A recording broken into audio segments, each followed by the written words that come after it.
Greetings, you joyously miserable accursed. It's David Herle here with your ever-loving political panel, Jordan Leichnitz, Scott Reid, and coming at us from Halifax this morning, Kory Teneycke. Kory, what the hell takes you east of the boutiques of Yorkville today?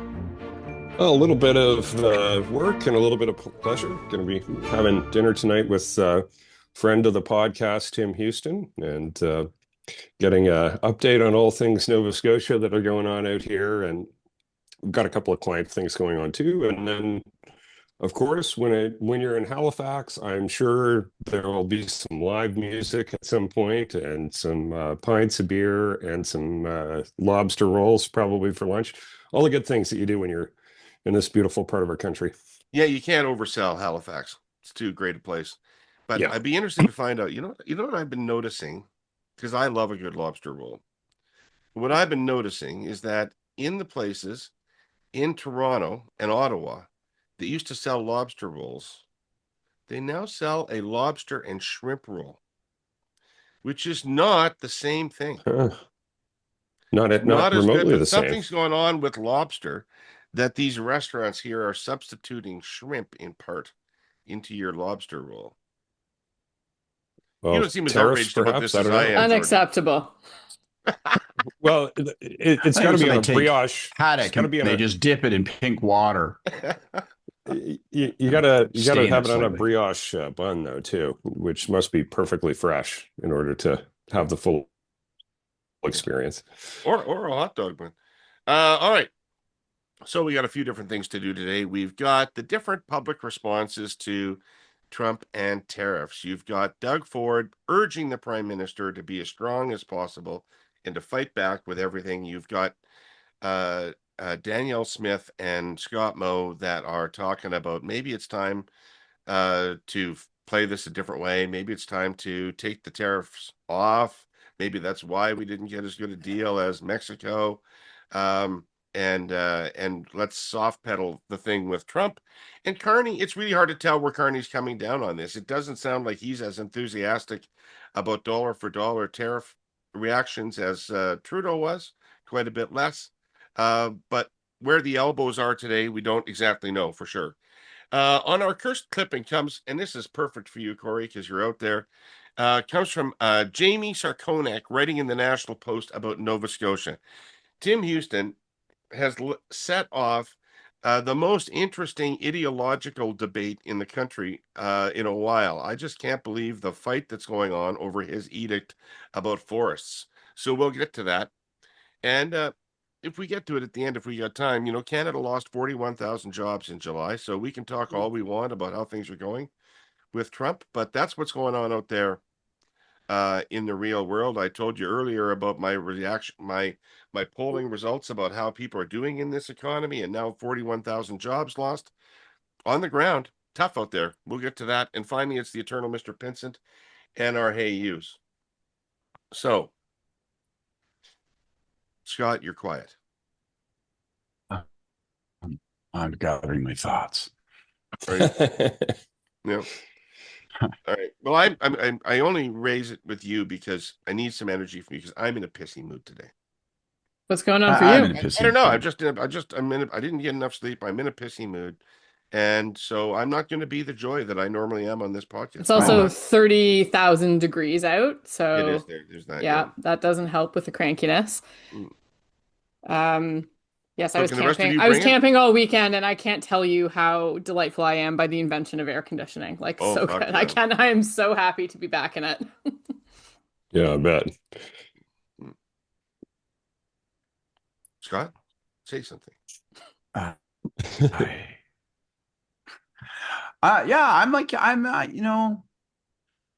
I think my hey you is going to be to God. I'm just going to scroll. I think my hey you is to God. Like, if you exist, you're doing a terrible job. Like, it's just nothing is good. That bad, eh? Yeah. God Wow. damn. All right. Well, let's Look start. at the world. Let's start off It's just on a this. bag. We need beer for this, guys. We do. We do. Or you all have to be out here with me, like where the weather is couldn't be more perfect. There's a nice cool breeze coming off the ocean, and I'm going to send some positive vibes to you guys so you can lighten Scott the just fuck needs up. an afternoon on a sailboat or something. Right. There's no more natural place for me than a sailboat. I slip into deck shoes like that. That's really what I think about when I think about you, Scott. 100%. It's like Belleville, Certified. shouldn't you know how to sail there? Like, fantastic spot to There's, learn how to sail. Yeah. Bay of Quinte. Is that Yeah. not what you do there in the I summer? came from the other side of the Bay of Quinte, the Rossmore side of Bay of Quinte, where you would like sit on the swing bridge and watch all the rich people sail by in their boats and spit on them from below, try to get them. Anyway, So not a lot has changed in life. Jesus. So no, that's right. it's Very much, it's more yeah. metaphorical. Just 57, and it's the most 57 years of resentment still yeah, kicking. it's more politicians and rich people that you're spitting at now. But anyway, we're getting ahead of our hey yous. All right, Kory, since you're in such a good mood, let's start with you. You are friends and think highly of both Doug Ford and Scott Moe, but they Yeah. are giving us very different advice on how to approach Donald Trump. And where do you And think that's coming from? Is it their specific locations, or is it a different point of view about how to deal with Trump? well, different economies Yeah, too. yeah, that's what I mean. Different pressure locations. points. Yeah. Yeah, so yeah, different location. And look, I'm friends with Danielle as well. Like I like all of these people, and there is a difference in terms of how this fight is affecting their economies.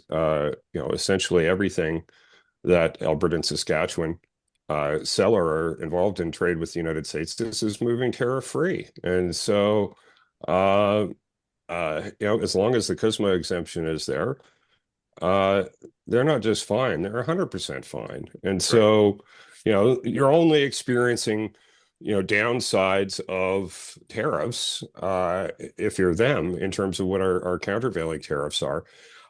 I think it's, totally baseless to say that playing kissy face with Donald Trump gets you a better deal. I don't see that.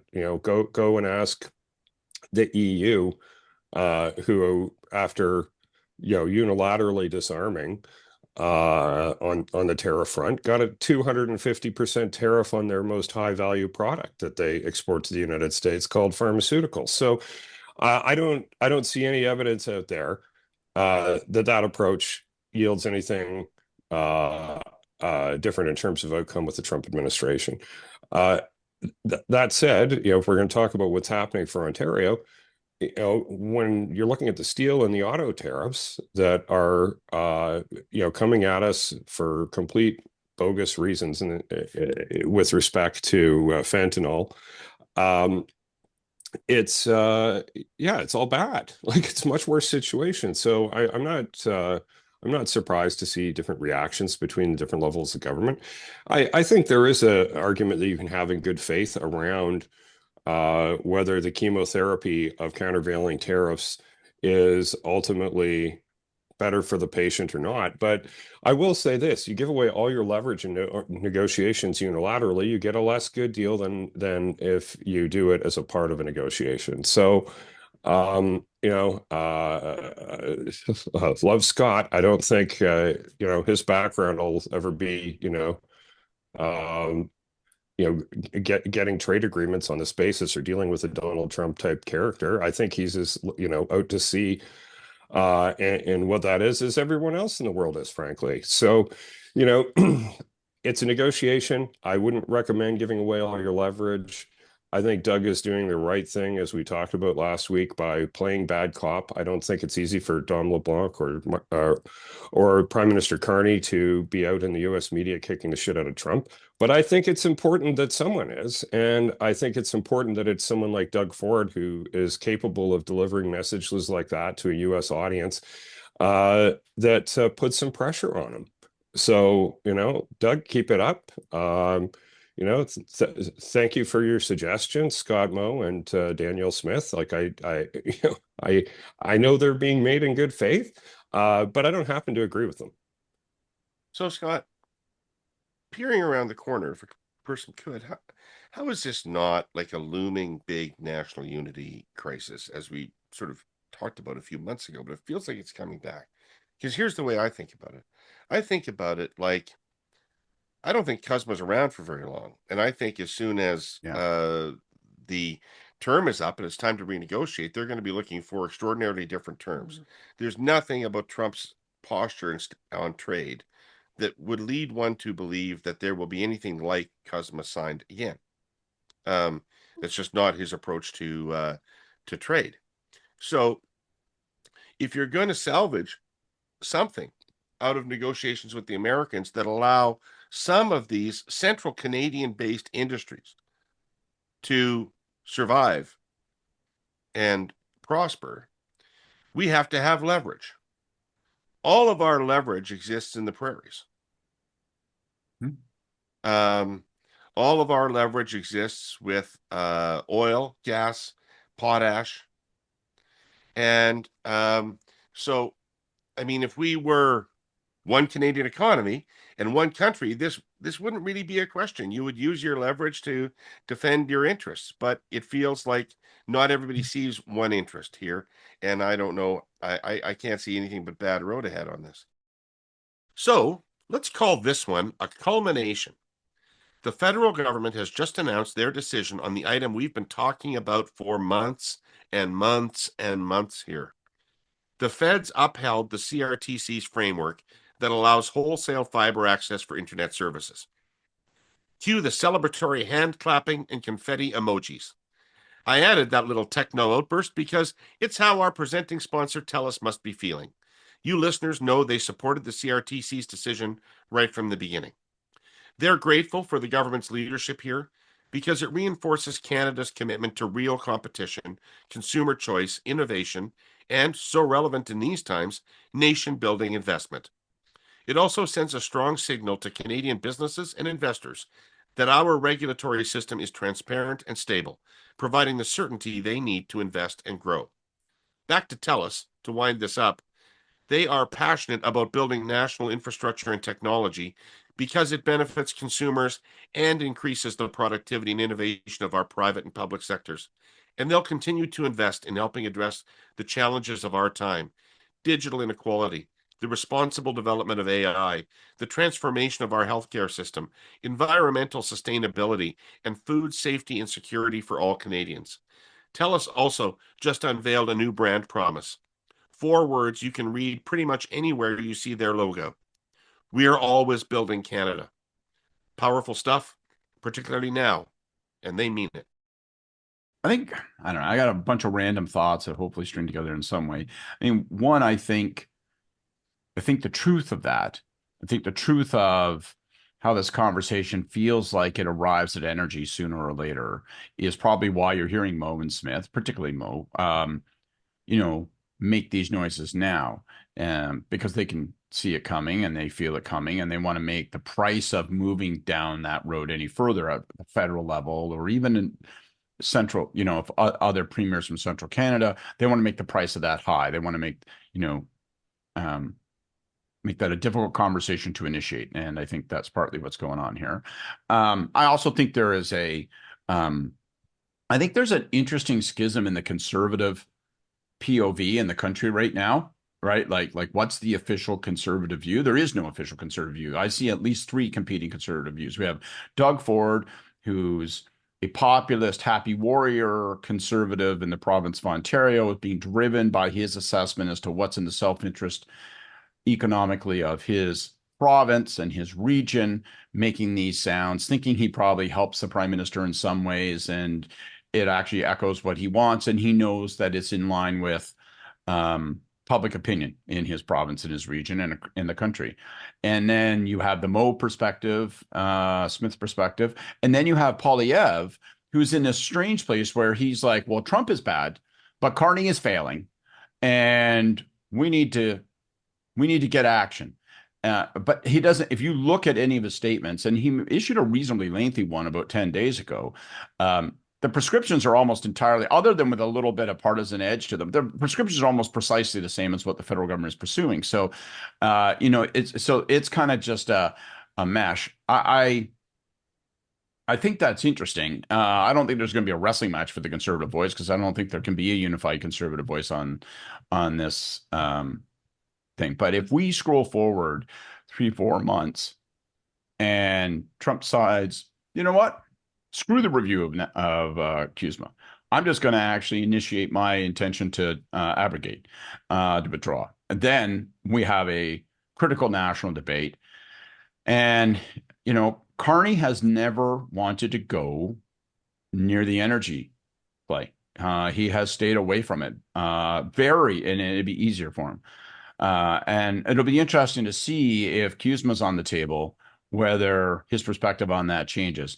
Last thing I would say is I do think there's a challenge that faces Moe and Smith, which is I don't think even in the prairies, and I haven't seen fresh polling on this, but I don't think their perspective is supported even by their own electorate. Like I mean, people want It isn't. energy It sales. isn't.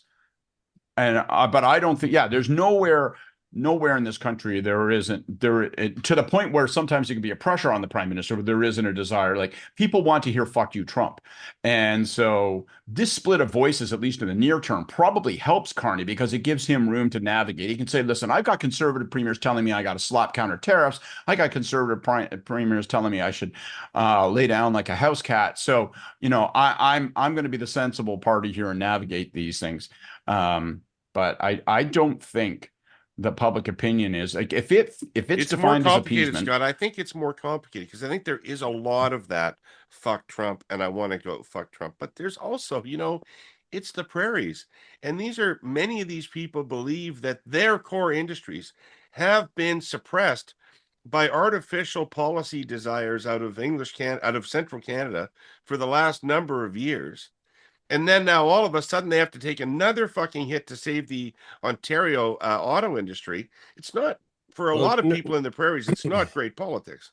No, nobody's taking a hit for anybody else though, David, right? Like, I think you're more pointing to where the government might have to go in a CUSMA negotiation. Yeah, that's but even then, I don't think like that hasn't happened yet. So I don't think that's really priced into it yet. I agree people are frustrated in Western Canada and have been for a long time, and for good fucking reason, frankly.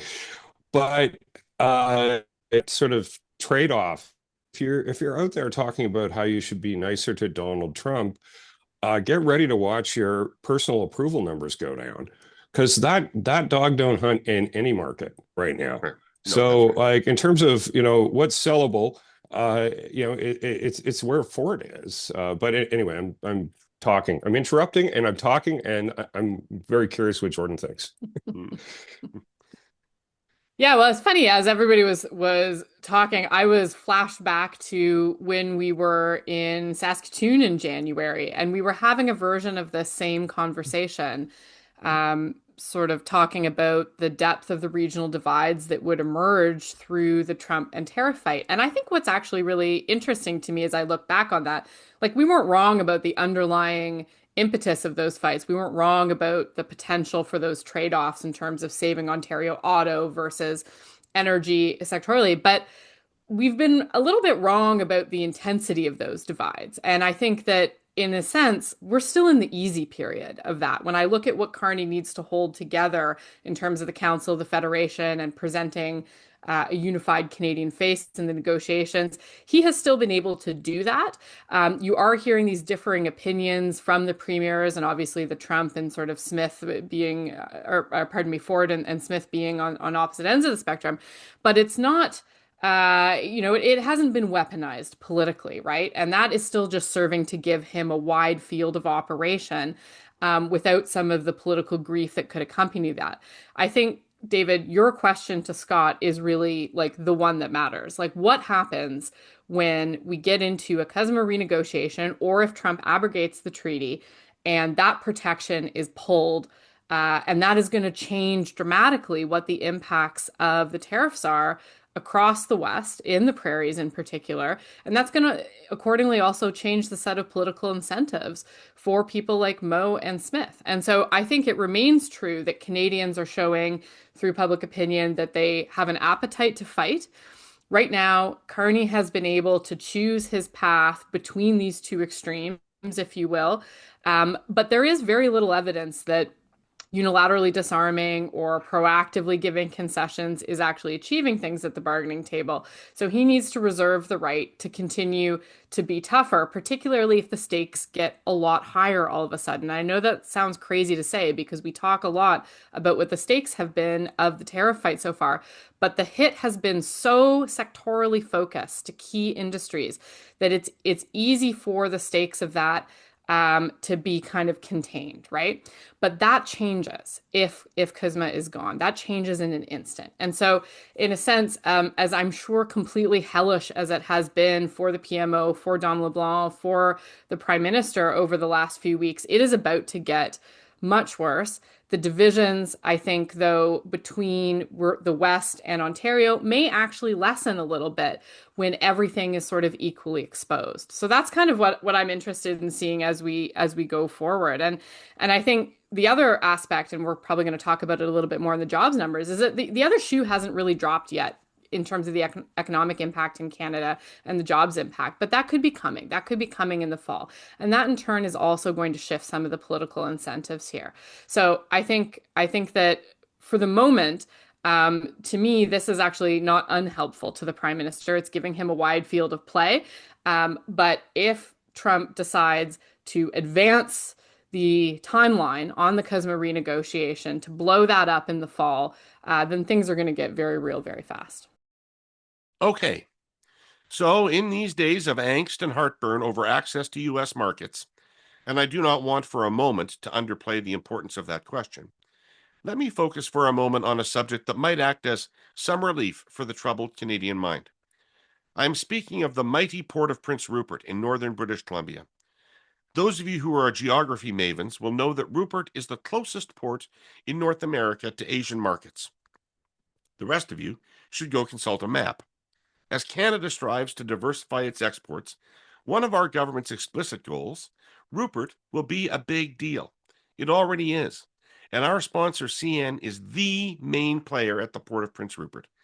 Over the past decade, CN has plowed more than $1.5 billion into its northern corridor, meaning the railway branch off its main transcontinental line that heads off toward Rupert.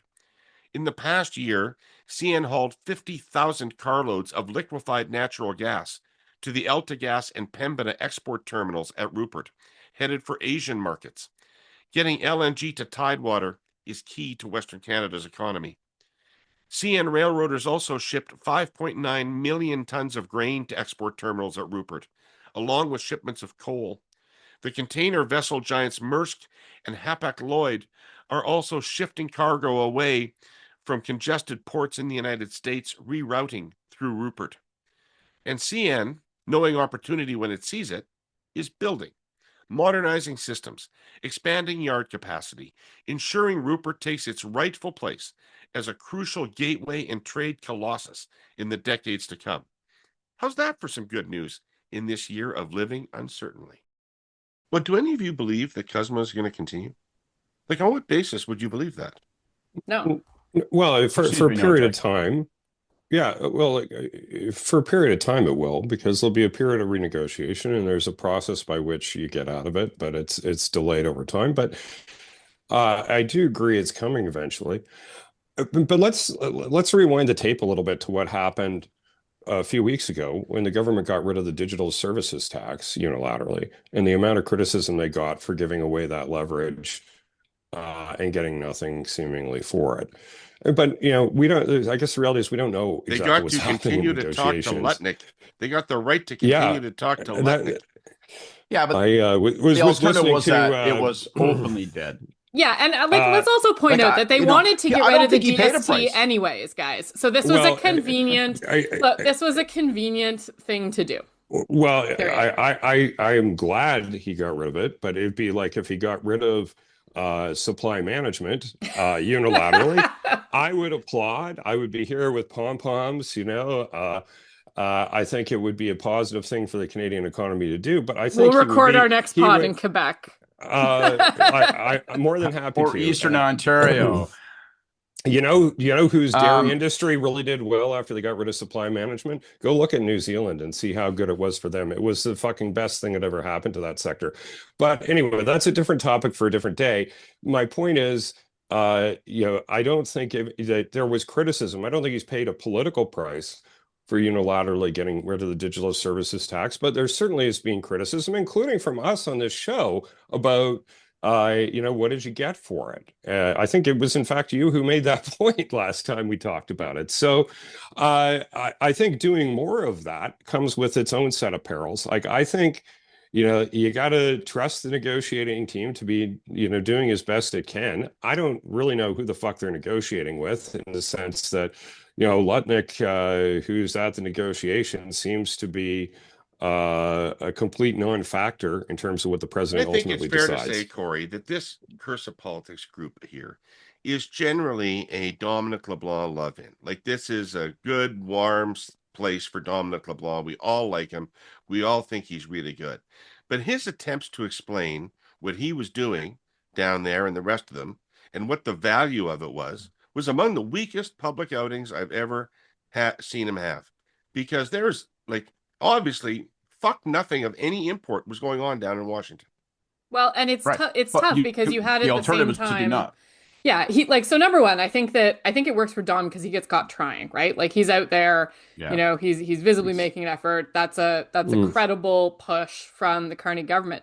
But it was so undermined. I think the contrast with the 90-day pause that Mexico got was very damaging ultimately, because when it came down to it, what was the explanation that we got about why that happened? Well, it was the mood in the room. It was effectively vibes, right? Like, this is like it just points to the absolutely mercurial nature of these negotiations. And, like, what do you do in that scenario? So I do think what else they got is that now Trump's out saying that U.S. troops are going to violate their sovereignty. Sure.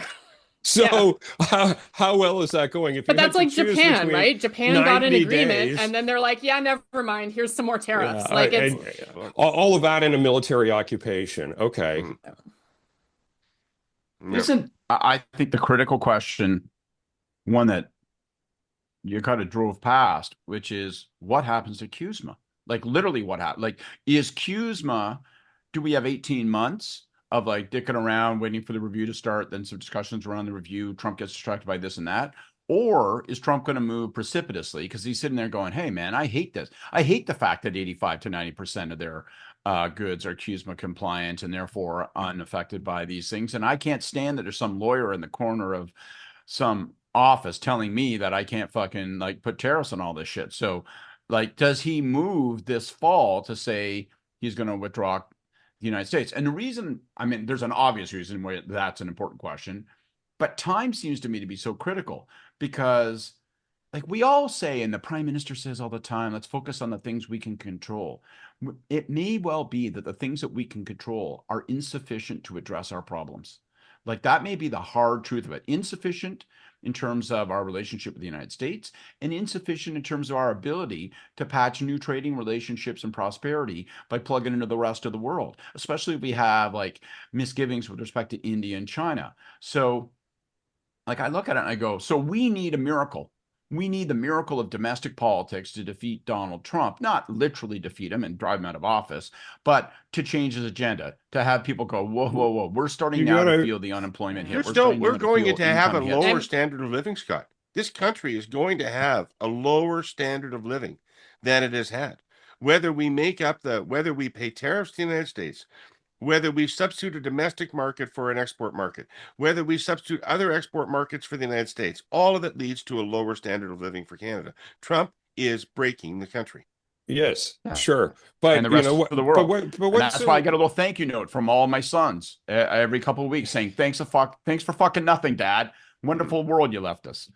Well, there is strategy in playing for time, because the best thing on the horizon for us to try to have some more sanity injected into this is the midterm elections, and have some consequence economically happening between now and then. I think there is an argument for more countervailing tariffs now to make this all immeasurably worse, not just for us, but for the United States. Pay the full price of what we're going to pay sooner rather than later, in advance. But Kory, this takes you right to potash. You want to fuck him in the midterms? Yeah. Deny the farmers potash. It's hard to do, but yes, I agree. I agree. I mean, But, you know, but there's been there are no more Well, then appetite. why Like, doesn't let's that just lock- be really, really clear here. Like, from Carney, we have seen, instead of a toughening of the tariffs, we've seen a lifting. There's been no appetite for export control. There's no appetite for doing what you're describing around potash or critical minerals or any of those things. So we actually don't have any indication that that's where he's interested in going. And waiting for the midterms is over a year from now. And if in the intervening time, as I think we can reasonably predict might happen, Trump would be looking to continue to distract from domestic problems by picking more trade fights, what is the chance that Kuzma is going to get blown up in that time horizon? Like, pretty fucking high, right? Pretty fucking well, high if it we starts judge by his I past have no behavior. faith in the midterms period, it, Jordan. I think it is that's way, we're way 6 too long months to into wait. this You administration. cannot hoping wait for for a miracle Gerrymandering for the that. districts already. That's This is going to be a fucking knife fight in the streets. sure it will. Yeah, but I'm how not you counting win on the that, midterms. how I'm you counting on win that, economic dislocation. how you win that is by paying the economic price and having the economy doing poorly in the United States as a result of the trade disputes. And you got to have that happen before the midterms. I know it's more than a year away. It starts pricing itself into the market well in advance of the actual vote. So absent that, what do we got?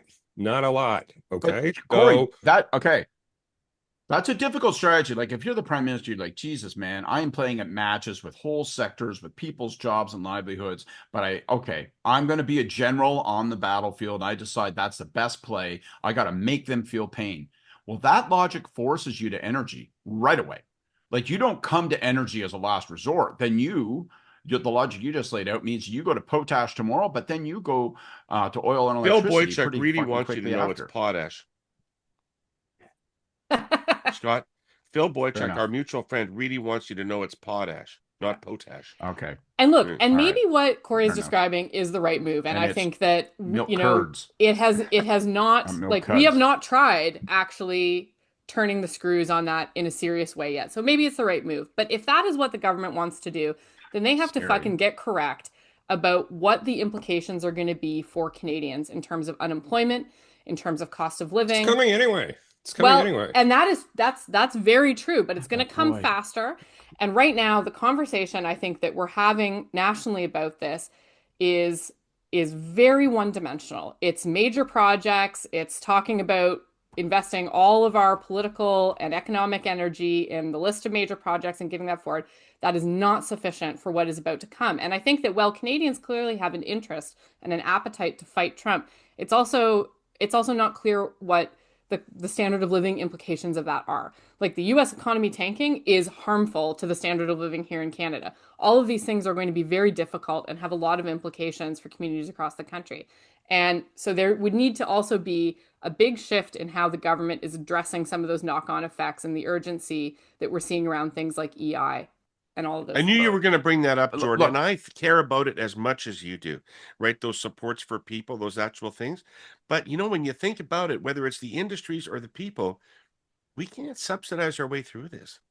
Yeah, We okay, but we also can't not, right? We can't Like, inoculate let's look at ourselves. what is the We can't alternative. COVID ourselves through this. We can't. Jordan, afford to do that. all you're talking about is speeding up the bankruptcy of the fucking country. If you're talking about that, like, we have to. I think the alternative is pretty wild. You end up there anyway. Because you can't, as David said, you can't subsidize your way to prosperity. We need to reorient our economy towards things that have a future. I agree with David. It's probably a future that's poorer than it is today. But, what is happiness? Like, having people be on EI for, 2 years longer before we bankrupt the country? Or do we take those scarce resources and put them into retooling plans, into opening up new markets? You talk about us not wanting to put critical minerals at risk. Guess what? They are, because they're on the fucking ground. We got to mine that. Some arguments, when they're exaggerated, are derided as overheated. Here's one that's not. Ironically, it's about the record heat and wildfires we're living through right now and experience every summer. And this statement of fact from our newest sponsor, the Canadian Climate Institute.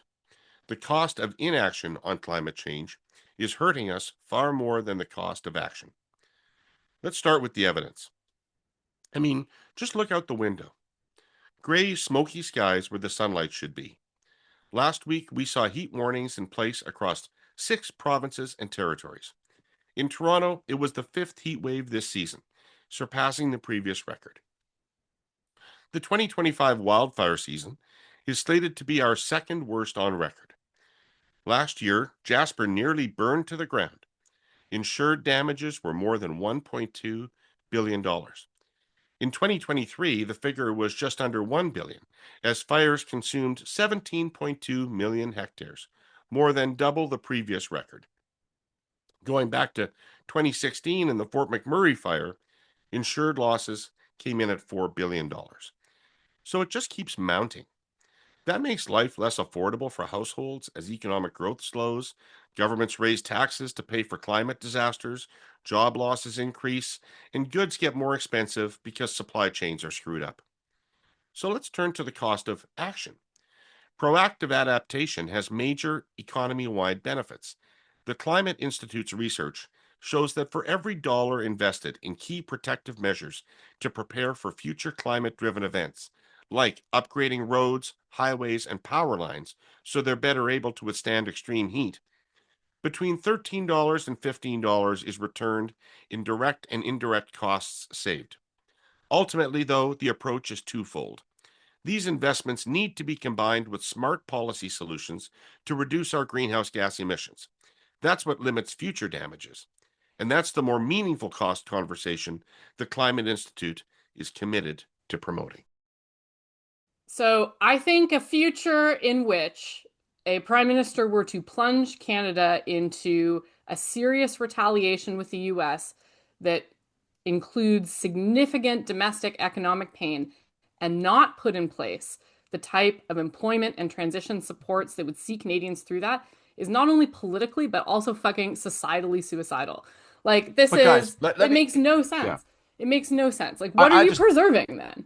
Like, we've all advised senior leaders, premiers, prime ministers, party leaders, and I just, to take this thing back to raw politics and think about, like, this discussion. Let's put your things together. Let's say the right decision is to go hard, try to create as much economic pain in the United States, understand that's going to cause enormous economic pain, plus retaliation here in Canada, plus retaliation from the states against us.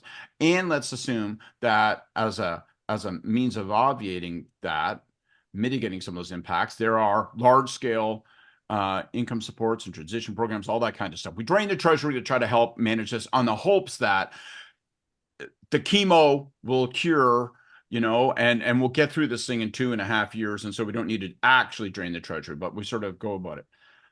Here's the thing, like, just imagine having our jobs right now. Like, it's easy for us to shoot our mouths off and say we think this might be the best of all possible options right now on this podcast. But imagine sitting across the desk from the prime minister and saying, I am advising you to do this. I'm advising you to set fire to whole cities, towns, sectors, industries, people's jobs. I'm advising you to give a national address and say, we are deliberately, right, drawing their bombs, and we're going to do this because we think it's the best strategy.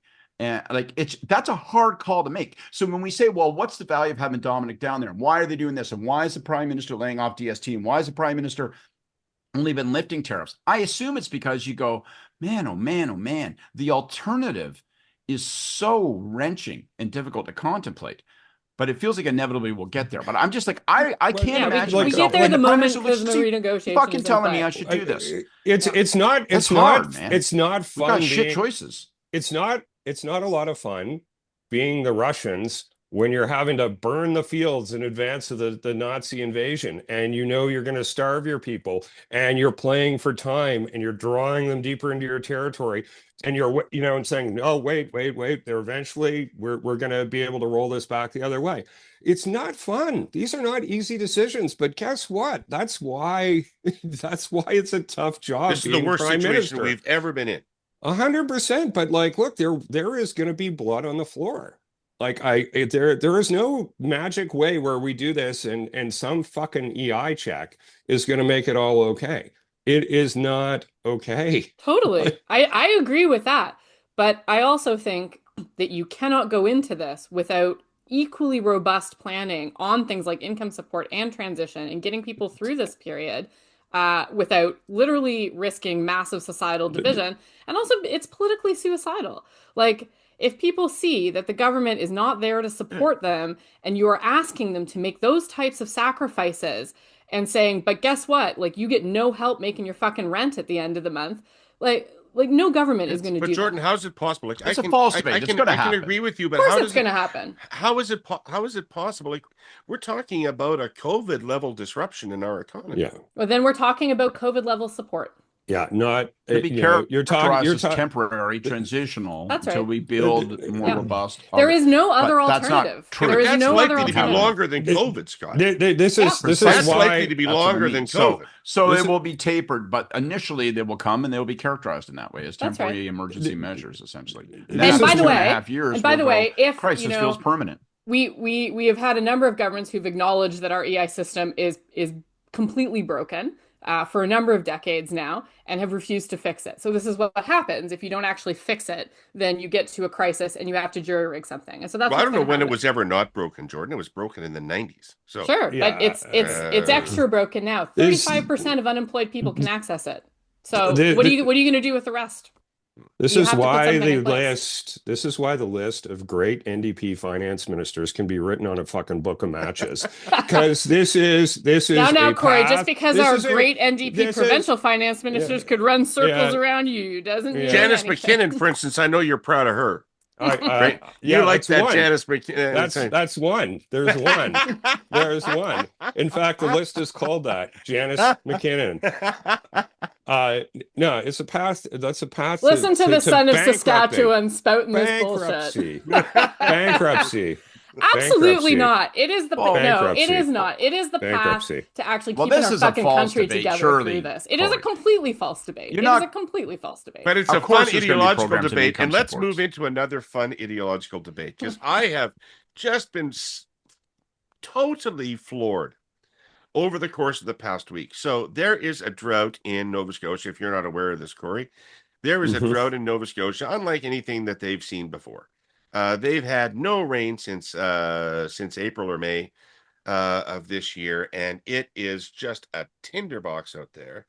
Everything is just waiting for one spark, and so the premier. Well, I guess we'll read the clipping. Let's do the clipping. This is from the National Post, Jamie Sarkonik.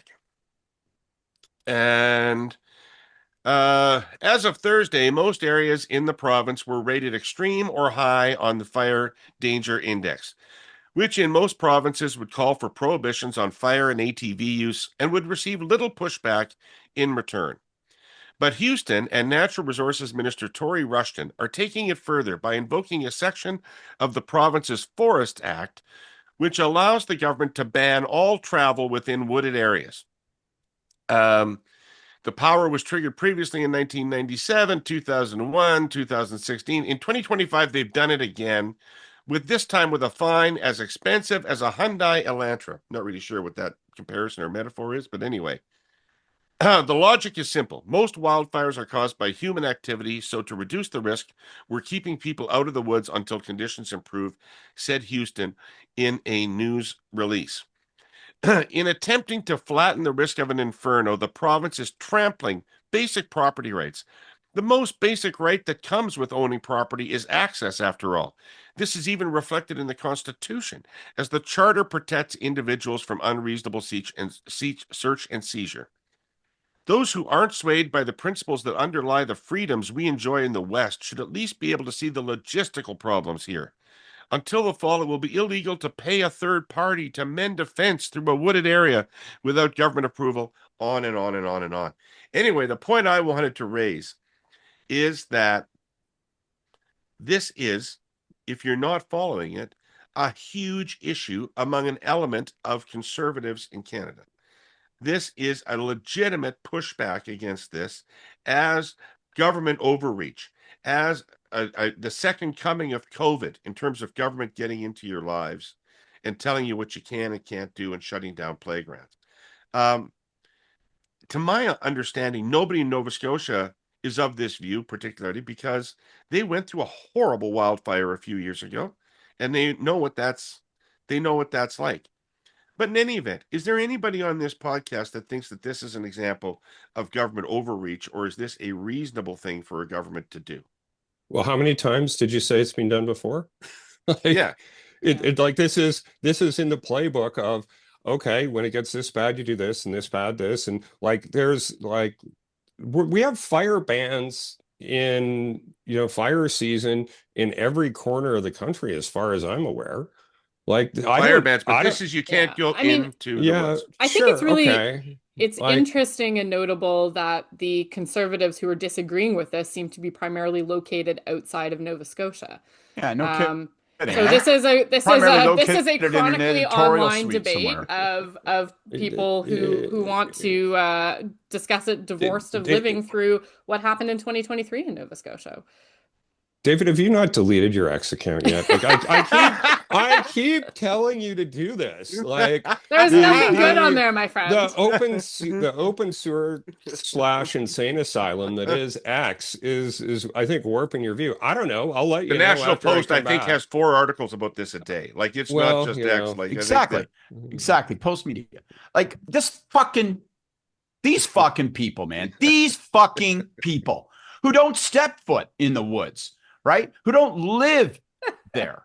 And they don't have any practical experience with this. They decide that this is a nice National Review, modern mega argument that they want to elicit. Like, you're going to look a firefighter in the face who's busting their guts, right? Risking their life to try to not just to try to contain this thing. And all they're saying is, you know what? Like, let's not make the problem worse. Okay. Give us a chance at trying to get our hands around this thing. And these people are sitting in Toronto, in a cafe writing because the Post media editor said, we'd like 3 more articles on this. And they're all wound up about how, oh, my rights are being trampled on. This is the problem. This drives me crazy. I'm going to my mind, what's the defining characteristic of MAGA, of this whole sort of, post-COVID pushback, conservative sort of thought line, small c conservative, where it is, all that convoy conservatism, right? It's selfishness. It's just undisguised selfishness. I want to fucking do it. I have no sense of community, no sense of obligation to my neighbors, family, friends. If it's what I want to do, well, then I'm a hero. Now, these are the same people who will stand in their driveway with a bottle of beer and bitch and moan about why isn't the government cracking down on those that break the law and do this and do that. Why don't they enforce it? But it's when they enforce something they dislike, well, then they are all they're all freedom fighters. Like, fuck you. We have obligations. We live in a society. If a place is on fire, we rally together to help them. You don't say, well, this is an abrogation of my rights. Like, just fuck right off to these people. Like, I see how these guys in Toronto, I know some of these conservative writers, like and it's like, Jesus Christ, have you ever pulled a pair of boots on in your whole life? Like, it's insane. That was good. Yeah, that's good. Yeah, that's 10 out of 10 encompasses my rant. view. 10 out of 10 rant. You're done. You're done, Jordan, with that. You're fine. Yeah, with it? I mean, I just this whole like my private property right to like fuck around and is gonna somehow be equal to the threat of entire communities being consumed by fire. It hasn't rained there since June, guys. Like, it's pretty fucking serious. So Yeah. and you have to think that politically, if you're Tim Houston, you're not doing this unless you need to. Like, no one goes out and puts restrictions like this in place for fun. They are there because they work, because it's worked in the past. And that's why they're doing it. That's it. Yeah, nobody seems to really give people credit for, like, how much would Tim Houston have had to know before he would invoke this? Correct. Like, how Exactly. serious would the situation have to be? Like, why don't you just give the guy some credit for having known all the facts and thought through it and made a tough decision? Like, what do you know to fucking second guess that? And made the same decision that many other governments over many different periods of time where they've been in a similar situation have done the exact same thing. Like, it's just, like, go pull up on the park bench next to Merylich and smoke a cigarette. Like, fuck, I don't care. But that doesn't discourage these guys, out in the corner offices in Don Mills, whose idea of going outdoors is to visit a Pusateri's, doesn't discourage them from suddenly substituting their deep knowledge of silviculture for what's going on in the province. And they're saying, well, frankly, I mean, this is just the fault of Nova Scotia because it wasn't properly tending to its forests and it should have been raking the. Yeah, I mean, listen, these guys go off road. The only time they do it is when they miss their driveway at 3 a.m. Okay, like that's it. It's just let's get assholes. Machiavellian for a second, Kory. Let's get Machiavellian for a second. Does this have anything to do with Poilievre people who would want to nip Houston in the bud? Sure, because it's the same crew that cook off against Doug on similar things. All I'll point out is look at where Doug is in the polls, look where Tim Houston is in the polls, and look at where little PP is in the polls.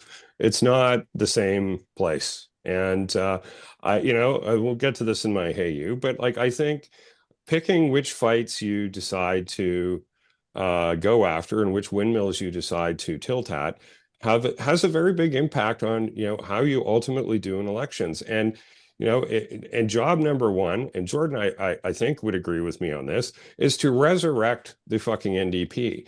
And you don't do that by scaring the living shit out of progressive voters with your free man on the land kooky talk. Like, this is I don't know not how you do it. It's not how you do Kory, it. I listened to Jenny Byrne's interview, and apparently there was just nothing they could do about the NDP collapse. It just happened. It's just happened with millions of dollars of attack ads and like the weather, and a fuck you every morning in the House of Commons, and it's just so tone deaf and so delusional as to what cost us the last federal election. I view all of this, as you point out, David, if you want to be a Machiavellian, and I'm not saying that, somebody in Ottawa is like ordering people to do this. It is, but there is an element of the party and the sort of personality cult that is masquerading as a party at the federal level that really gets off on these sorts of super weird ideological issues. Like they tilt at those windmills in a way that I've never seen, and there is a price for that. Well, that's what makes NDP voters go, fucking Carney looks more like Mulrooney than I wished he would, but he's not fucking Poilievre, and we can't have Poilievre. And I think what's so interesting is like if you look at who is relitigating COVID. It's these guys. It's these guys, 100%. You have to choose, like, if we want to get into the, self-delusion narrative that was that interview with Jenny, the inability to see a connection between what happened in Pierre's riding and that sort of convoy weirdness is like, how can you say that's not like, on the list of things that caused his defeat and the defeat of Conservatives generally in Ottawa? Like, I think they've obviously decided they can't admit mistakes, Kory, or they'll lose their leadership. They're not admitting any mistakes. I mean, if you were going to say should we not have done, we should not have catered to the convoy. Well, if they gave out awards for self-delusion, they'd be getting a fucking Oscar nomination for that interview.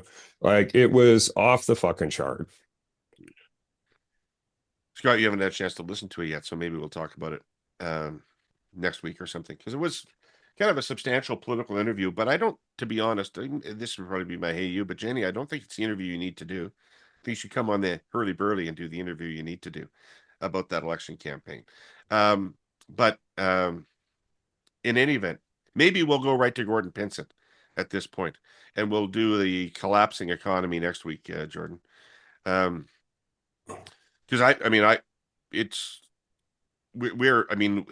you keep, I think, appropriately making the point on this show that the domestic political implications of these trade and geopolitical decisions are coming home to roost really, really quickly, and the politics of the domestic implications are going to swarm the politics of the international consideration. I think so. So we do need to talk about that. All right, Mr. Pinson, have you gathered everybody for us? Ladies and gentlemen, please return to your seats. The Hey Yous are about to begin. Scott, you got something? To be honest, I'll be really short then, because my hey you is actually going to be again about all these people making the argument and forest fires and the bans in Nova Scotia. I can't be emphatic enough when I look at the lack of empathy, the selfishness. When you look at the brosphere, when you listen to the Jordan Peterson type podcasts, all this stuff, this narrative about me first, it's what I want, and I don't care about anybody else. I don't care about any sense of collective well-being. I don't care about a sense of community. I don't want to have to pay my taxes because I don't give a shit if somebody else has a school to go to. I find, and it's all amplified by these many voices, and it's personified in a president who's dedicated his life to self-aggrandizement and engorgement of wealth. A guy who wouldn't pay carpenters at his golf clubs because he thought, then, well, why should I, when I know that I can, after the work is done, I can just force them to take 50% of what they're owed rather than 100%. And there's just this really undisguised sense of selfishness and me first. And, it's just an uncharitable view of the world, and it seems to be winning. Yeah. Yeah, great. Thanks for that, Scott. I told you I was in a fucking shit mood already. There you go. Jordan? Yeah, I don't know if I want to uplift Scott. I feel obligated. I don't know if it's winning, because I think it's winning in some online corners, but I've also been pretty heartened to see some of the response from Canadians around the trade fight. People are rallying, right? And they're doing what they can where they can. Frankly, I think with a spirit that a lot in the political sphere could emulate. And I would take the offline version of that as more what it represents the Canadian and even the conservative majority. So I'm a big why choose girl. So I am going to harp on the death of the Canadian economy this week and next week. I'm not going to pick. I'm going to do it both times. So I want to talk a little bit about the employment numbers that came out, because I think, obviously the headline news about the job loss that was unexpected got a lot of attention. But I wanted to circle something specific in there, which is the youth unemployment numbers. This is something that we've touched on a little bit in the past, but I think right now we have about half of Canadians 15 to 24 who are employed right now. So that is, and even if you account for people who are in school, that is unusually low. So unusual, in fact, that we haven't seen numbers that low since 1998 outside of the pandemic. And I will do the math for you. Those people were not born when the numbers were that low. Okay. So in the lifetime of young people, this is the worst job market that young people are going into ever, okay, outside of the pandemic. And I think this is significant in a few ways. It matters at a practical level, because we know that when young people start out their careers in a recessionary situation, it can lead to scarring on wages, so lower wages through a portion of their career. It can set them on career trajectories that are not the ones that they might have gotten otherwise. But I think we also need to talk about what this does to young people's mental health. Like we already have a crisis in Canada around youth mental health, and graduating into this economy and not having supports in place, not having a sense that this is a major problem from decision makers is a big issue. This is telling young people that we are not, as a country, invested in their future, that we don't care about how they're starting out. And I think that decision makers at all levels really have to take some caution from these numbers. There's a real risk that young people are going to be left to carry the burden of the economic slowdown that's coming. And I would love to see a little bit more in the political debate, some sensitivity around that and some solutions around that, so that we aren't ending up with a generation of people who feel that the government failed them at the moment of absolute need, in a way that we already know they're experiencing that on cost of living, on housing. So now's the time to pay attention to that before things get really fucking hairy in the fall. I know that there are smart people who are working on that, but I would urge that to be a more public conversation a whole lot sooner. You know, Jordan, it's so fascinating to look at public opinion among young people. And if you want to understand who's most susceptible to people like Trump who want to Yeah. just blow everything up, Ding ding. it's young people who don't believe anything's working. They're not capitalists. Why would they be capitalists? Mhm. Yeah. Right? So they don't believe in free trade. Why would they care about free trade? Like any of these things, even democracy, like, is Yeah, that it goes really deeper work? than that. It's Is, like, do is we that is that believe really working? that our For me, government has the capacity to improve our lives and to work together to solve these big problems? And right. I mean, increasingly, young people don't because of the burden of their experience. exactly right. Exactly right. So they're the most vulnerable to the disruption of all the norms and institutions we believe in. Yep. Right. Kory, hey you. Well, I think I already got off my chest what I was going to do it on. So I was pondering what else I would say for Hey You. I think I'll do one to Mark Carney around the steel industry. If we're not going to level additional tariffs, if we're not going to have more restrictions on foreign steel coming into our market that's just Chinese sub-labeled steel, we better start making sure that the steel that we're buying for our shipbuilding, the steel that we're using in pipelines or other major projects, we better make very fucking sure that that's Canadian steel. Because I was pretty alarmed to learn last week, digging into this further, that a lot of it isn't. Even though there is preference for Canadian steel in our shipbuilding program, that it is not being used. And I think gone are the days where that's acceptable. We've seen time and again with things like the BC ferries, or the windows, the company that's selling the windows for a hospital in Ontario. When a Canadian vendor or Canadian product is being displaced by something from the US and in an area where the government is the one who's actually signing the purchase order, the government that signs that purchase order gets the living shit kicked out of them. And that angry mob's coming for you, Prime Minister Carney, if you don't get this straightened around. So Canadian steel for Canadian projects, or they'll be hell to pay. Right. Okay. I don't have one today. I'm in too shitty of a mood to have come up with a hey you. No, I'm out. But thank you for this. I thought your one to Jenny is a smart one. I'd love to hear that interview. I would love to do that interview.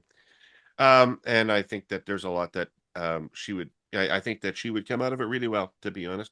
But there's a lot you have to go back, that conversation that she had. I mean, you really have to go back to talk about the pre-campaign. It isn't so much the campaign itself, the writ period itself. You have to talk about the 2 years before that. Yeah. Totally agree. Okay. Thanks very much, everybody. Thanks for doing this. And we'll be back next week with more of it. I'll try to have some sunshine to me. Thank you, the three of you. It was great. I want to thank our presenting sponsor, TELUS, as well as our sponsors, CN and the Canadian Climate Institute. And all of you accursed. Have a great week. See you later.